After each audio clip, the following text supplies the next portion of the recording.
یا گایز خوش اومدین به یه ویدیو دیگه و من عرفان آرکاد هستم و امروز قراره یه ویدیو متاسفانه متفاوت تر ببینین و قرار نیست یه جوری گیم پلی ببینین و فقط قراره یه درد و دلی بین من و شما باشه و یه سری حقایقی رو در واقع من میخوام امروز در رابطه با استریمرهای تازه کار و انتظارات و مشکلاتمون بهتون بگم.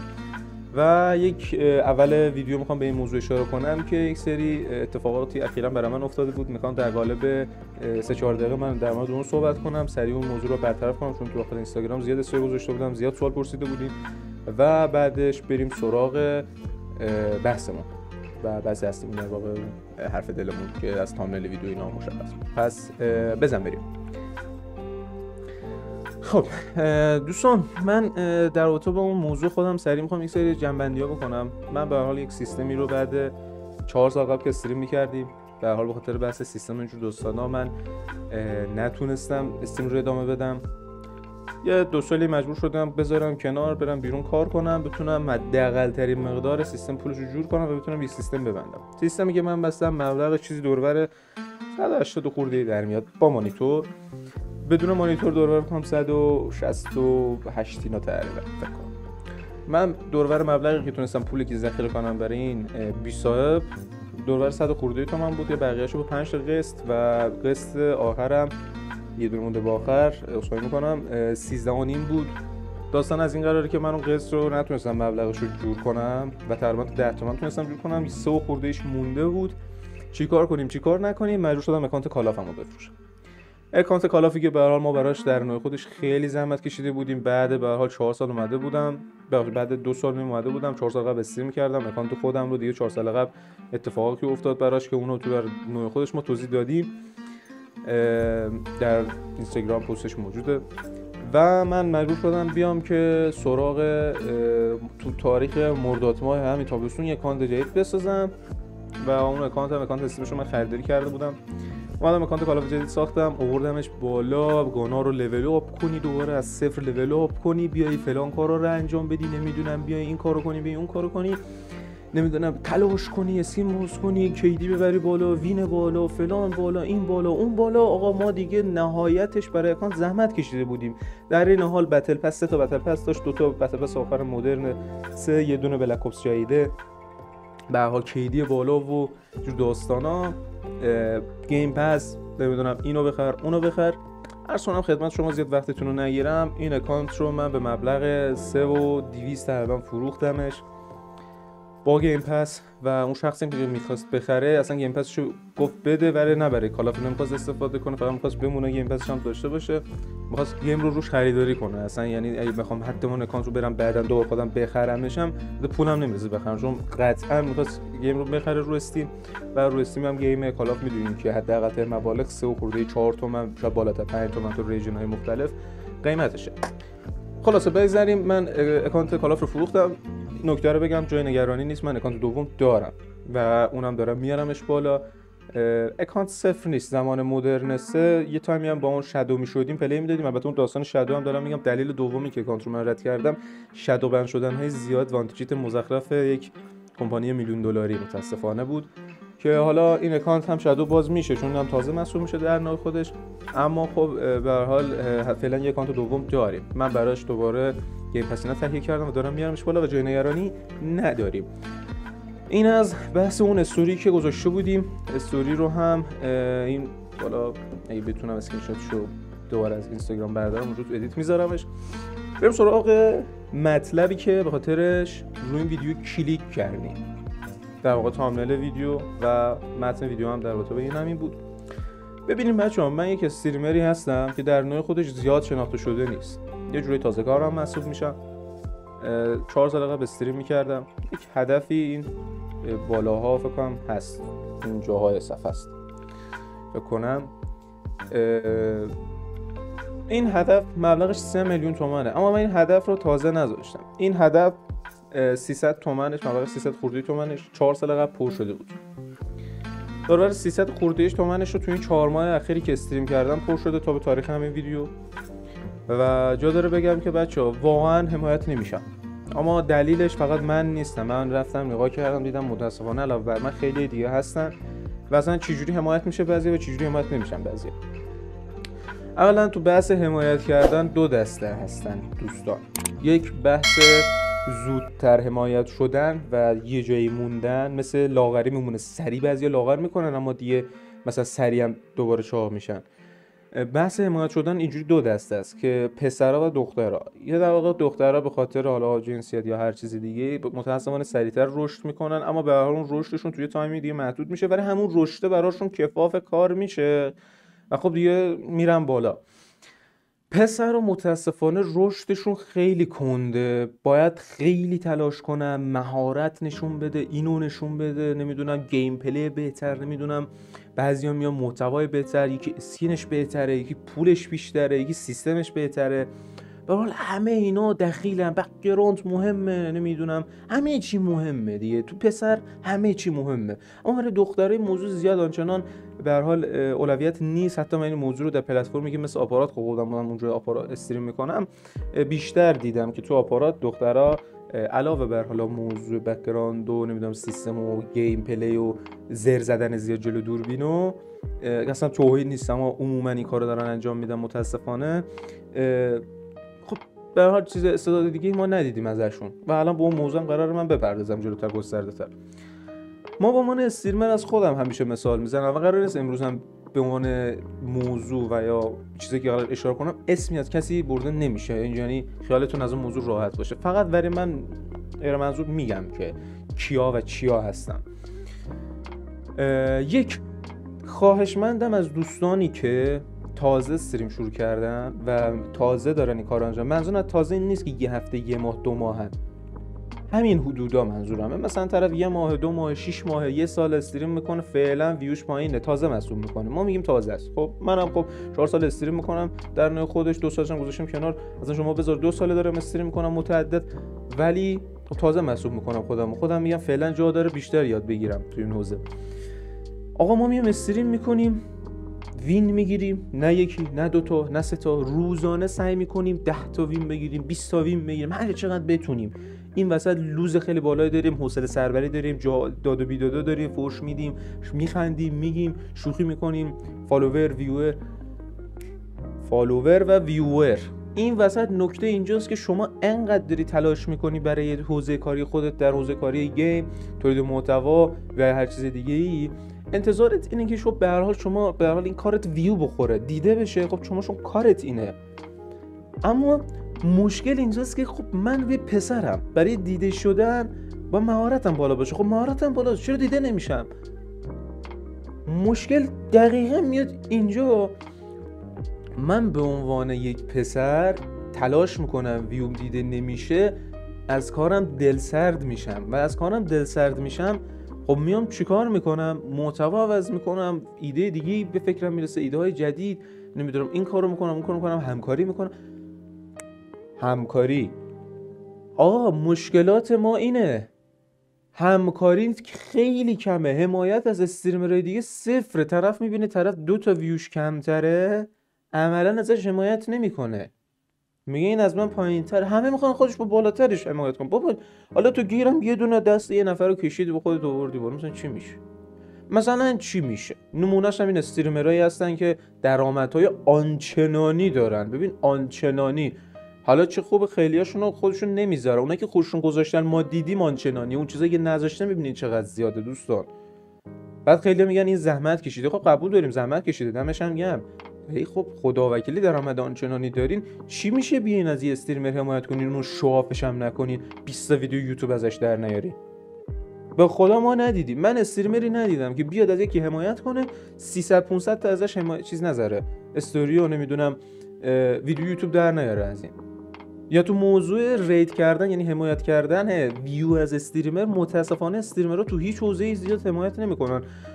باز حالا این رید کردن تو توییچ یک ذره بهتره، باز بعضی از استریمرها یک ذره نرم عمل میکنن. تو آپارات و یوتیوب که کلا موضوع صفره.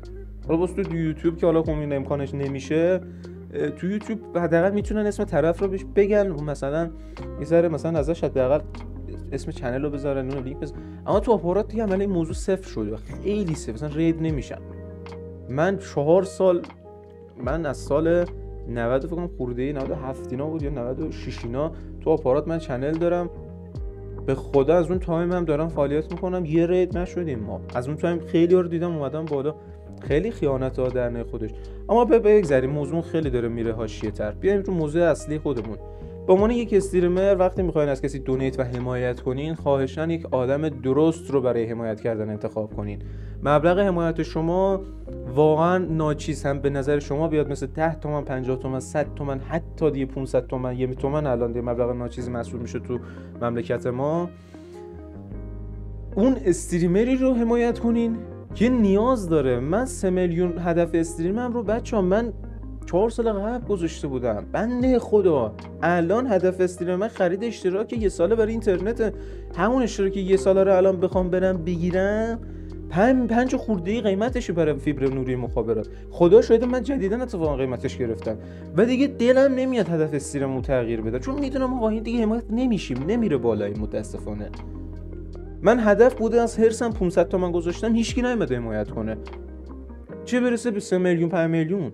بعد آدمی رو میشناسم، یعنی بیشتر خانومم هستن، متاسفانه تو استریمشون رفتم یه بار تو چتش برگشتم گفتم کار خاصی داری میکنی اینقدر حمایت میشی، مثلا مهارتتون چیه؟ من متوجه نشدم، برای من توضیح بدین آجی سرتن. مدیریتورش برگشته گفته حامیش زیاده. آخه من ریدم تو اون حامی، کلا یه دوربین گذاشتین جناتون دارین نشستین زر میزنین. کل تایم پلی گیمتون تو استریمی که مثلا 400 بخواین استریم کنین 40 دقیقه 1 ساعته، همونم نمیزنین، 20 تا هم گیم میزنین، از این گیم به اون به این میپری. بعد نهایتش یه بچه 12 ساله میاد تو چتت میبینی دختره 100 گلم هم آرایش و بک‌گراند چند میلیونی، بابایی برا دمش گرم، وای تو چقدر قشقل شدی. دختره میگه وای میسی الهی بدات پیشم بوش بوش دی چونگلابی.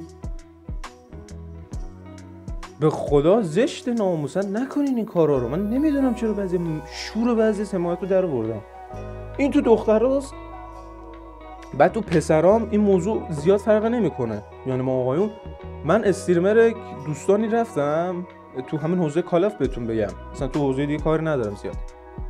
آقا طرف دو تا بخش ویور داشت، فالوور تو آپارات میتون ببینید فالوورش فکر کنم 600 نفر فالوور بود. من باز تقریبا 2 خورده فالوور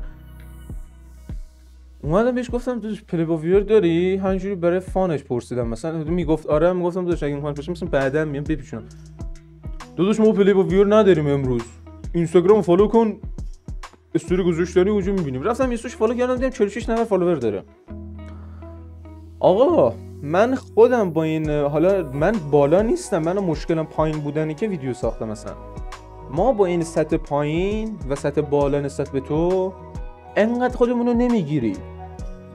هر کی اومد تو چت من طرف 2 لول بود، 15 لول بود، خدا شاهده تو بازی بهش گفتم توش اینفو بده، اینفو نمیدونست چیه، کلمه اینفو اصلا نمیدونست چیه، باش پلی دادم حتی به غلط. آقا اینقدر خودتون نگیرین بابا. یه رید کردن، یه دونیت کسی که واقعا لیاقتشه، میری کسی که اسم نمیبرم مثلا اسنایپ فلان بهمان نمیدونم راشر فلان بهمان، میری اونو حمایت میکنی، طرف ماشین زیر پاش نمیدونم شرایط مالیش از یوتیوب آنچنان درآمد داره. بعد استریمرای مبلغ، ببین من مبلغ هدف من این پایین، هدف من کو، این هدف منه فکر کنم اینجا، بزن دوربین نمیتونم دستمو درست سمتش ببرم، اینجاست، این هدف منه، این بالا ببین، این بالا ببین، نه داغون شدم دوربینم کجه، اینا کجه، اصلا حوصله‌ام سر نمیکشه اینا رو. آقا این هدف پایین من مبلغ نوشتم، خیلی از استریمر مبلغ هدفو نمی‌نویسن، معلوم نی داری هدفش مثلا 10 میلیون 100 میلیونه، من میبینم آقا هدف اینجوری پر میشه. چه خبره؟ چه غلطی میکنی؟ دقیقاً مثلا هدف استریم اینه، انرژی زارت، چه انرژی مرد حسابی، ما قسطمون عقب افتاده، بعد انقدر حمایت میکنیم، تو بهتر داریم بازی میکنیم. اینو نه تنها من میگم، نه اینکه یکی دیگه میگه، این یک چیز ثابت شده است. خیلی از استریمرهای تازه کار عملکرد بهتری نسبت به استریمرهایی که به اشتباه میتونم بگم خیلیشون دیده شدن دارن.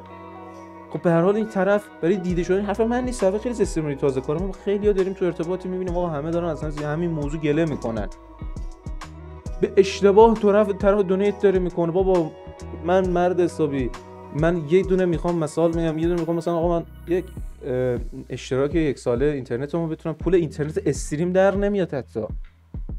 به خاطر قسطم مجبور شم اکانتمو بفروشم. نه تنها من طرف میره بیرون کار میکنه، من خودم هم بیرون کار میکنم. خیلی از استریمرهای تازه‌کاران دارن بیرون کار میکنن. تو بس الگو گرفتنم یه موضوع بگم، یک سری افرادی هستن، آره زیاد نیست تعدادشون، اما جیدا این سری چند نفر از حتی از رفیقا خودم هم هستن. به اسم الگو گرفتن، خواهشاً به اسم الگو گرفتن کپی نکنین. الگو نگرفتی به اون میگن کپی کاری. داداش تو داری کپی. الگو یعنی که تو ایده رو بگیری در نوع خودت پیاده سازیش کنی. تعریف الگو اینه. اما تو اینکه تو کارای اونو، رنگ اونو، لباس اونو، نمیدونم کاراش و فلان و ما اینا رو برمیداری، این میشه کپی. کلمه کپی یعنی این. حتی به غلط. اصلا مثال هم نمیخواد بزنیم طرف بیاد بگه نمیدونم این خارجیش هم فلان کارو کرده، خارجیش هم دیده نشده، عین خاصی هم نیست. خب این از این. 1 2 خیلیا این حرف رو زیاد میگن آقا خارجی فلان، شما تو ایران این کار. شما اولین باش، ما تو ایران بذار ما روش خودمون بریم جلو. قرار نیست هر چیز رو ما کپی کنیم از خارجی. طرف تو خارج اولین بار دوناتون از همین استریمرهای خارجی اومد بیرون دیگه. بعد استریمرهای ایرانی هر دقیقه طرف میبینی دوناتون گذاشته. اصلا کلمه دوناتون به معنی اینه که شما یه دونیت حمایتی میشه و هر دقیقه دونیت نسبت به مبلغش یه تایمی به اون استریمت افزایش میده. شما تایمر اونجا تهیه میکنی و شما تایم بالاتر میتونی استریم کنی. اصلا ما خودمون که با من استریمی که روزی 500 600 استریم میکنم، من خودم به شخصه تایم استریم زیر 400 زیاد ندارم. عموما دونیت نمیشیم. خب نمیتونم مثالش بزنم که شاید دونیت شدم یه روزی میتونم در مورد این موضوع صحبت کنم. موندم خودم به خدا. پول نتم در نمیاد بتونم تولید محتوا کنم. لایک و کامنت تو اینستاگرام، فالو. اولین نفر استوری رو میبینی لایک کردن یه پست، 2 روز بعد اونم لایک نمیکنی، یه کامنت نمیذاره. من هر کسی که فالوش کردم داخل اینستاگرام همشونو کامنت میذارم، لایک میکنم، ارزش قائلم، ویدیوشو تا آخر میبینم، دایرکت میدم، دی ام میدم، استوریشو ریپلای میکنم. نه به خاطر اینکه عاشق چشم ابروتم، نه، چون اون تربیتی که ما شدیم این شکلیه. هدفم با اوناست که اون تربیت خانوادگی صفر، ضعیفه. نمیخوام شهرشو بگم خیلی ناراحت بشم مثلا یکی بده من تهرونی ام فلانه. نه اصلا نسبت به این موضوع نیست. نسبت به این موضوع که طرف یه انقدر خوشو میگیره گرفته. حالا میگم چرا تهران. آقا مثلا فلان مراسم تو تهران برگزار شده، استریمرایی که تو تهرانن یا کسایی که امکانشو داشتن رفتن تو مراسم شرکت کردن. خیلی هم اونایی که رفتن هم کمه، مثلا نهایت 2-3 نفر تونسته بره تو مراسم. مثلا اونایی که تو تهرانن همه رفتن.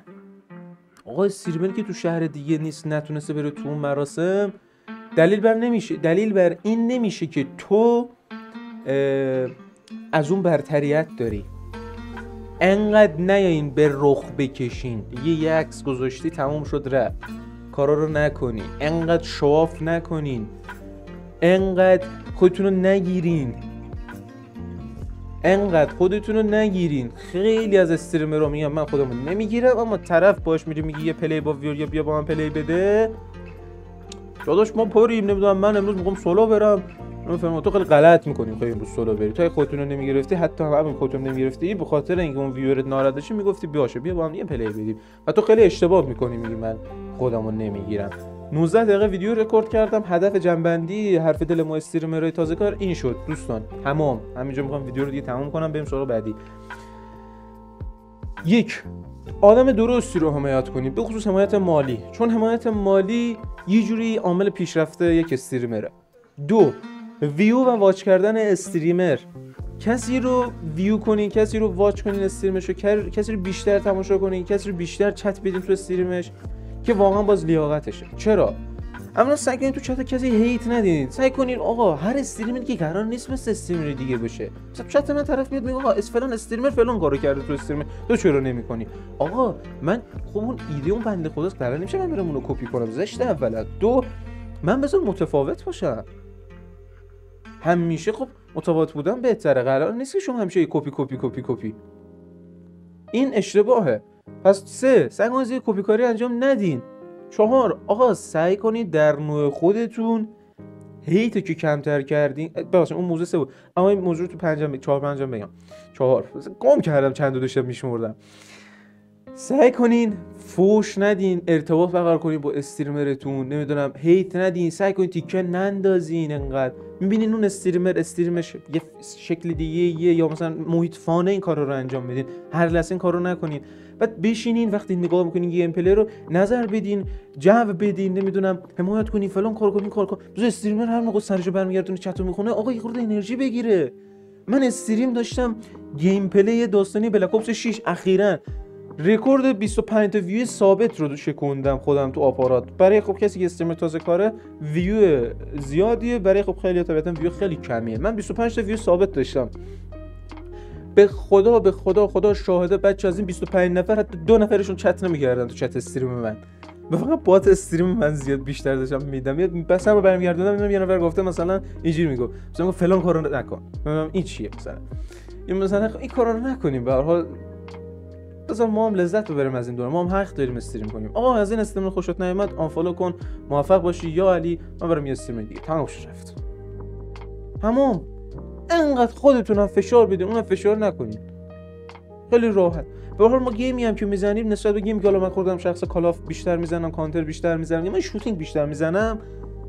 گیم شوتینگ فشاری کننده است در نوع طرف میزنی میبینی پینگ اون بهتره، سری میکشه دستت. تا اول میزنی اون تو رو میکشه، این فشاری میشه آدم در نوع خودش. و آقا استریم بالا پایین داره دیگه، زیاد سخت نگیرین. 21 دقیقه ویدیو شد. تو رو خدا اینقدر من این ویدیو رو قرار نیست زیاد ادیتش نمیکنم، طبیعی میذارم همینو ببینی. کسی نگه فلان چیزو کات کردی، فلان چیزو این کارو کردی. نه، ببین خوش رفتار بودن، الگو گرفتن، درست حمایت کردن، درست حمایت شدن رو یاد بگیریم. و اگر کسی داره راه اشتباهی رو میره، با لحن درست بهش تذکر بدید، با لحن درست بهش توضیح بدید. دیدین نمیفهمه ولش کنید. هی اصرار از لج میفته، میره یه کار دیگه بدتر میکنه، دیده میشه این کارش. این نمونه‌اش هم تو ایران متاسفانه زیادتره. بعد فلان اتفاق میفته، بعد شما میای میگی آقا فلانی به اشتباه رفت بالا. من یک نمونه میگم در آخر ویدیو. میدونم خیلی از بچه‌ها به این موضوع قراره گله کنن. من خودم ترک هستم بچه‌ها، اصولا ترک اردبیل هم هستم. به هر حال من الان زیاد لهجه ندارم، اما دلیل اینکه لهجه ندارم اینه که من یه تایمی به خاطر لهجه خب طبیعتا خیلی به هر حال ما مسخره میشدیم. به هر حال آقایونی هستن که میشناسیم داخل اینستاگرام، حالا با یک ملیت، حالا قومیت دیگه، ملیت نه قومیت دیگه لهجه دارن و خب مشهور شدن اومدن بالا.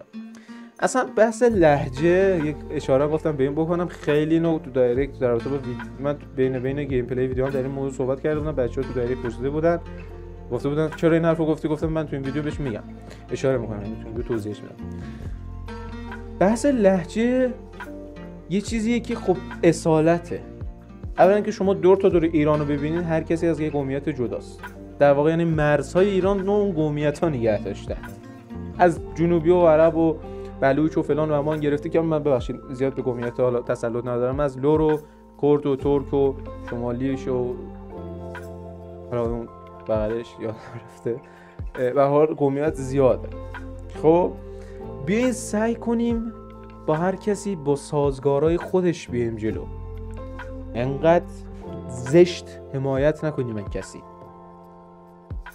خب سخن آخر اینه که سعی کنین راه درست رو تشخیص بدین به عنوان حمایت کننده ویور، و اگر استریمر هستین باز همینطور حمایتتون، همکاریاتون مناسب باشه. اینقدر خودتون رو نگیرید. همکاری یک چیزی از شما کم نمیکنه، اتفاقا باعث رشد دو طرف میشه. آقا ما به پایان ویدیو رسیدیم. 25 دقیقه ویدیو شد. من بدون ادیت میذارمش که حجمش هم بالا نره، چون نت نداریم واقعا حجم زیاد بالا رو آپلود کنیم. و امیدوارم موفق و پیروز بشین. بوس به همتون تا ویدیو